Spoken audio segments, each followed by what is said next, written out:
Good morning, Buffalo. You're listening to the Buffalo You Up podcast. My name is Brian Dudeman, and right now I'd like to introduce my co-host, Ari Nicole. You up? I think so, dude, man. You up? Ari, that's a fantastic question. I am always up. Well, Buffalo, as you guys already know, I'm Brian Dudeman. My co-host is... Ari Nicole. And for this episode of the Buffalo You Up podcast, our guest for this episode is none other than... Hi, I'm Sarah Jeanne. Sarah, what are your titles? What are your hats? What do you do in the Buffalo film community? Mostly I'm an actor, but I've also dabbled a little bit in editing, a little bit in writing. I think sometimes when you're working on like an indie production, you might do other roles too. Like you might assist with like continuity errors or, like sometimes someone will ask you to hold a boom mic. So I've done kind of all sorts of things in the film world. All right, so now we're going to jump into everybody's favorite segment, fan mail. Basically, the way fan mail works is you guys, the audience, will send in your questions. We will ask those questions right here on the podcast, and the guest of the week will answer them. So without further ado, Ari Nicole, will you please do the honors of asking the first question? I don't really care for this question. Oh, but this is a good one. This came via Instagram from Starstruck57. Tell us a little about one of your favorite roles to date. So I really liked the role that I played in Little Green People. I was a detective, and I just kind of liked the camaraderie I had with my partner, Paul McGinnis. I've worked with him a couple of times now, and I really like kind of the chemistry that we have on screen. So, Sarah Jeanne, since we are in the month of October, I think this question seems appropriate. This one comes in from Lance out in Lancaster, and he says, seeing as how it is the month of October, did you have a favorite costume growing up? Or do you remember the last time that you went trick-or-treating? Anything along those lines? Oh, great question, Lance. Thanks for writing to us. Oh, I really can't remember when I last trick-or-treated. I think it probably was around college time or high school time, somewhere in that range. I think like if you just go out and put a costume on, you ring the doorbell, you'll get some candy. I don't know if I had one like a favorite costume growing up, but I did wear this Snow White costume for a few years. When I was like a little bit younger and go out for Halloween. And I remember I won a costume contest. $100 that I got in cash. It was pretty nice. Sarah, that is a very good answer. I like that. Ari, my co-host, what about you? Do you remember growing up as a kid having an interesting costume or anything recently that you've worn that you think is worth sharing on this podcast? Yes, and it wasn't when I was a child. It was last year, I think. I think I've done this one a couple times. So I morph it into my own type of costume. It started out with a hoodie that's actually Michelle Pfeiffer's Catwoman. Nice. Mm-hmm. But I have a nearly black cat, my emotional support animal, and his name is Morpheus. So when I dress up as the cat, I dress up as him. And he dresses up as a vampire. Nice. So one of us is the real Morpheus and the other one is a cat in a costume. So I grew up in the 90s as a wrestling fan. My favorite wrestler growing up was The Undertaker. So I think 3 years in a row for trick-or-treating, I went as The Undertaker. I remember one year in particular, it was like 4th grade. And I didn't get the memo that no one was dressing up for school that day. So what had happened was I dressed up as the Undertaker, but I was the only one who went. So it was very embarrassing. I had to call my mom, Mommy, can you please pick me up? So I was at school for maybe 2 hours before I got picked up. And that is a memory that lives with me forever. Let's see what I got next here. So this question is from Alyssa. Who was one of your favorite people to work with on slashers? Could be cast or crew. It's hard to say. I feel like on Slasher Days of Summer, which we just finished filming, I met a lot of new people, and it was really interesting to meet new people and see new faces. I don't think I really have like a favorite person that I worked with. I think it was interesting that, I've worked with Kristen and Ty a few projects now, and I found that every project we do, I feel like it just gets bigger and better. So I'm like really excited to see what this one brings us. But I can't pick a favorite. There's just too many good people that work on that. I like that answer. There were quite a few awesome actors and crew members on that set, and I can agree it's hard to pick one favorite, isn't it? All right, so this next question comes in from a young Alexander, 26. He writes to us from Alma. He says, are there any projects that you've worked on that you wish had a sequel? Good question this week. I mean, so like earlier on, I did a lot of shorts. So I think some of them, it would have been interesting to expand, that character and kind of give it some more time to develop what happened. Like there was this one project I did, I forgot what it was called, but I played this girl that would like go on these dates, and then she would bring men home and kill them. So if you haven't seen it, it's on YouTube somewhere. I think it's called 99 Vine, something. I can't remember the number that was in it. So I think I'd like to expand and see like, why is this person doing this? What is like the motivation? So that's one of them I think that I'd like to explore. So if you're out there, then let's make a full-length movie. All right, so this one is via Instagram from Fangirl for Life. Which animal do you prefer for a pet? An emu or a water buffalo? I think maybe an emu, because a water buffalo is so big. Where am I going to put him? So this next question comes in from Miles. He is 6 years old, so his parents must have wrote in for him. He says he just watched your Pokemon short film, and he wants to know, did you watch the show as a kid, or was it something that you discovered later in life? Also, did you have a favorite Pokemon? He says his favorite here was Charmander. Aw.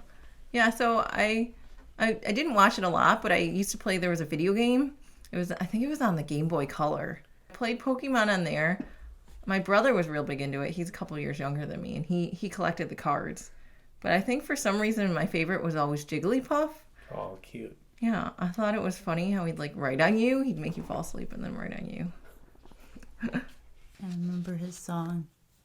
Yeah. My favorite Pokemon was Vileplume. What's that? Not extremely well known. Is that the one that like had like the leaves on its head? The plumes, yes. Yeah. Yes. He was the third stage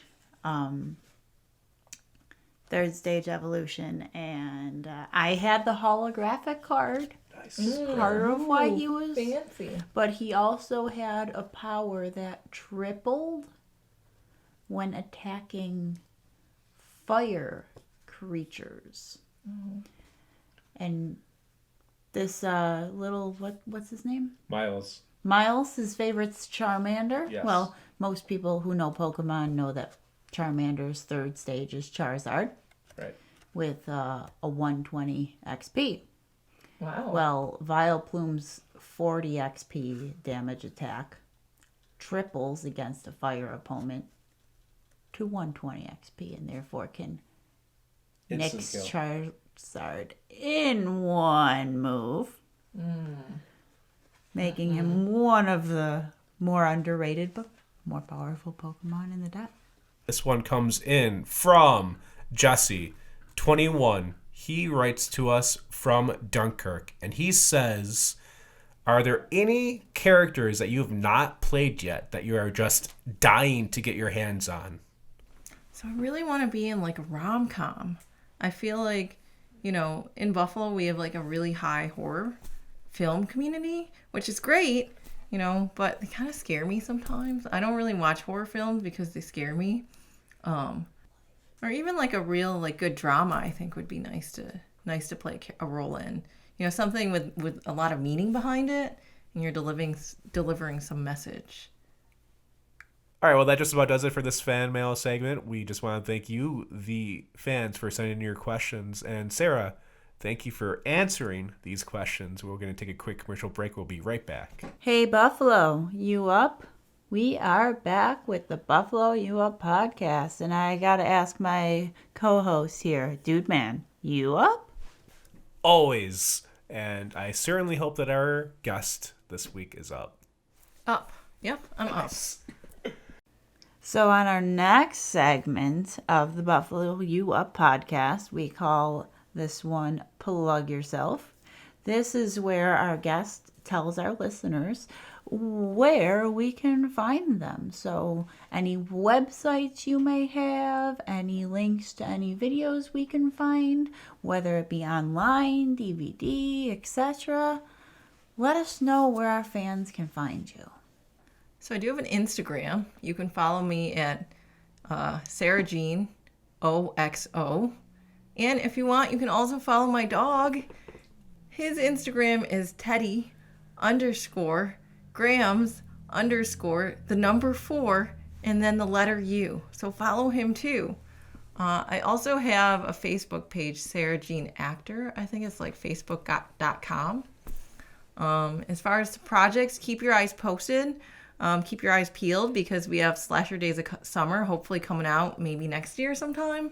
You know, we just wrapped filming and it's a full-length feature, so I can't wait to see it when it's done being edited. Yeah. So Sarah, what projects have you done recently? Like, what have you acted in? So I think I took kind of like a little bit of break this year. I didn't do anything for several months in a row. Really, the only thing I did this year, I think, was Slasher Days of Summer. I did a lot of traveling this year, so that took up a lot of time. I think I went to like 5 or 6 different places in the summer. Oh, that's exciting. Tell us about that. Yeah, so I love traveling, and my partner and I, we travel a lot together. So over the summer, we went to Chicago. I took a trip to Maryland to visit some friends by myself. I went to Baltimore. Where else did we go? Oh, we went to Portland. And then I spent some time with a cousin. She lives in Redmond, Oregon, which is in the middle of the desert in Central Oregon. And then we went to Bali. Oh, wow. Yeah. And then we went to California twice. So, Sarah, you're in Slasher Days. Tell us about the role that you had. What kind of character did you play? So I was a camp counselor. And I feel like my character, she just needed this job really badly. And you know, I feel like as an actor, I always create this backstory in my head, even if the director or the writer doesn't give you a backstory. I feel like if you create one yourself, you can play whatever character you want to, essentially. So I created a story that she just, you know, all her life, like her parents always wanted her to be better. And then she took this role as a camp counselor. She really needs to work, you know, and even though, you know, I don't want to give too much of the movie away, but like the director of the camp, she was not that nice to everyone, but she still kept coming back year after year to work at this camp. So one of the characters in West End's called Cherry. That's her nickname. So I thought it'd be like a subtle hint if like one of the girls was on a date and she was like eating a cherry. And then after we like stopped recording, Sarah's like, by the way, I hate cherries. It's all right. You sometimes you do things for the film. I drank coffee on stage for a play. I hate coffee. But no one would even know if it's coffee. They could put like... It was poured from a clear coffee pot on stage as part of the play. So it did kind of need to be coffee, as everybody else in the play enjoyed coffee. So why not have real coffee? If only one person doesn't enjoy it. There was more sugar than coffee in that cup. You can slowly pour and make it look like you fill a cup when you only put this much in it. Right. My character was frustrated at what people were talking about in the scene, so I used that energy as a motivation to scoop several scoops of sugar into the cup and angrily stir it.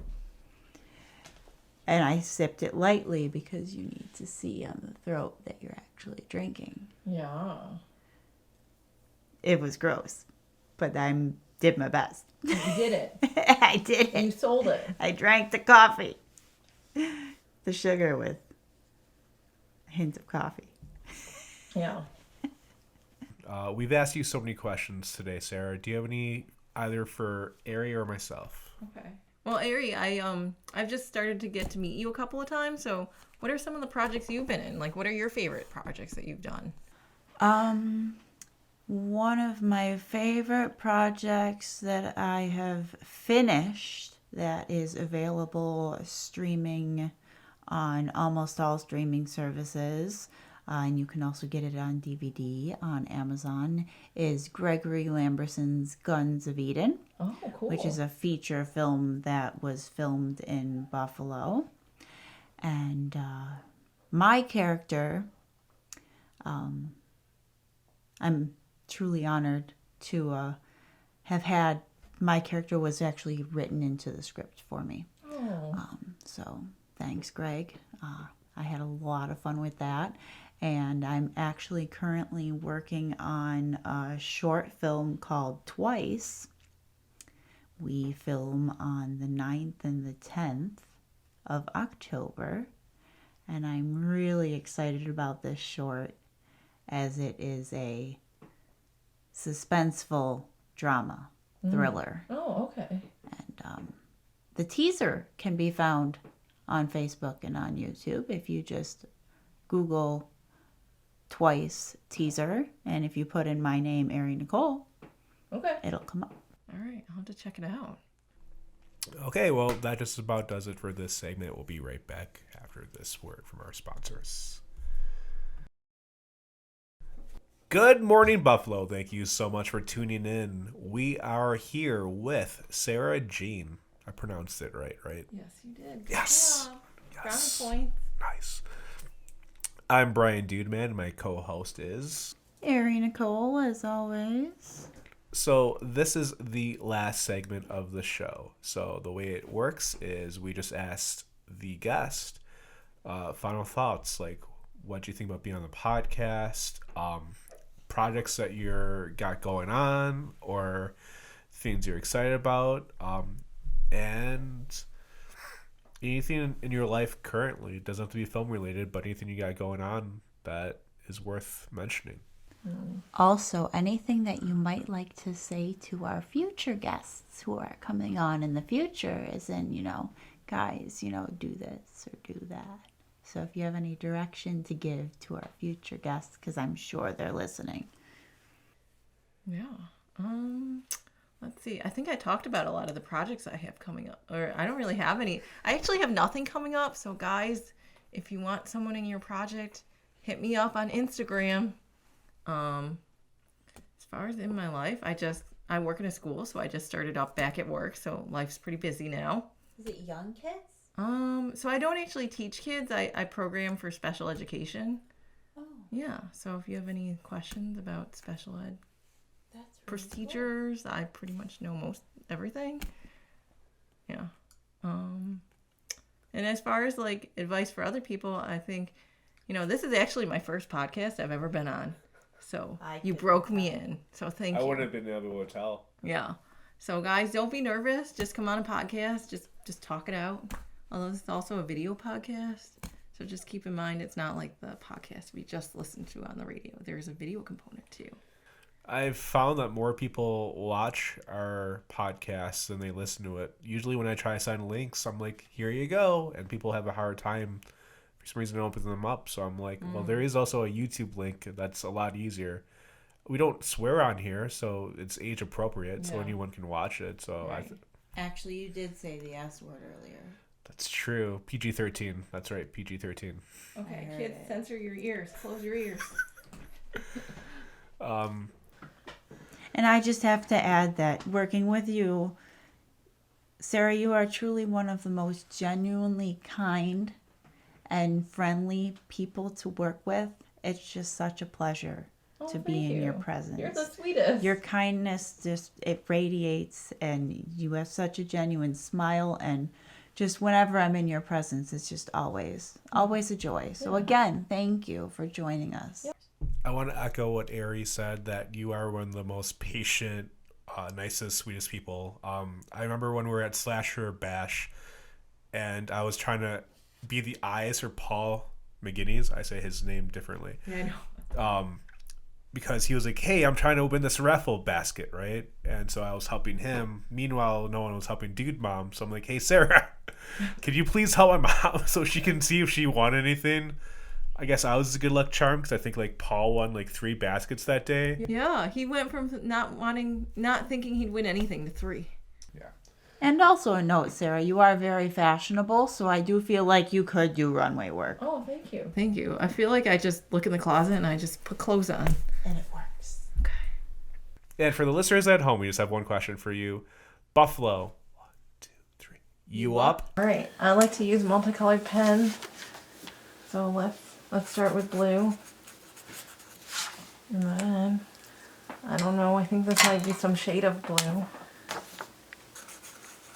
No, it's purple, I think. Hey, purple. Big heart Aw. with a smile. Here you go, guys. Aw, thank you.